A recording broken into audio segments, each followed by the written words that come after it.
Hello students, welcome to Y learning. आज का जो क्वेश्चन है वो ट्रांसलेशन के ऊपर है। तो इसमें पूछा क्या है कि जो पहला फेज़ है ट्रांसलेशन का वो क्या होता है। तो देखो, फर्स्ट ऑप्शन क्या है, binding of mRNA to ribosome. नहीं, ये तो नहीं होता, क्योंकि ध्यान होगा जब हमने ट्रांसलेशन पढ़ी थी तो हाँ हमने क्या पढ़ा था, पहला step activation of amino acid. अब जब एक्टिवेशन ऑफ अमाइनो एसिड कैसे एक्टिवेट होता है, जब अमाइनो एसिड एंजाइम और एएमपी जो है ये बाइंड हो जाते हैं, है ना।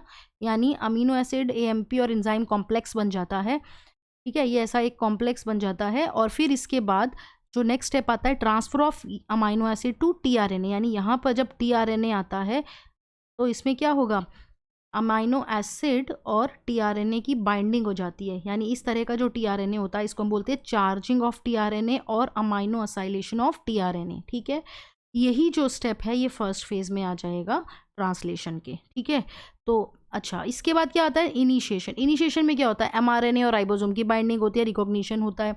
तो ये तो हो नहीं सकता, ये भी हो नहीं सकता, क्योंकि ये दोनों इनिशिएशन में होते हैं। अच्छा, रिकॉग्निशन ऑफ डीएनए मॉलिक्यूल, ये तो बिल्कुल नहीं हो सकता, क्योंकि एमआरएनए से हमें प्रोटीन बनाना है, तो डीएनए कहाँ से आए, ये ऑप्शन भी नहीं है। अब ऑप्शन बिल्कुल क्लियर है, सी, अमीनो असाइलेशन ऑफ टीआरएनए। ठीक है, पहले एक्टिवेशन हुआ अमीनो एसिड का, फिर जब एक्टिवेट हो गया अमीनो एसिड उसके बाद क्या हुआ, टीआरएनए को वो ट्रांसफर हो गया, जिसको हमने चार्जिंग ऑफ टीआरएनए और अमीनो असाइलेशन ऑफ टीआरएनए बोला। तो यही आंसर सी।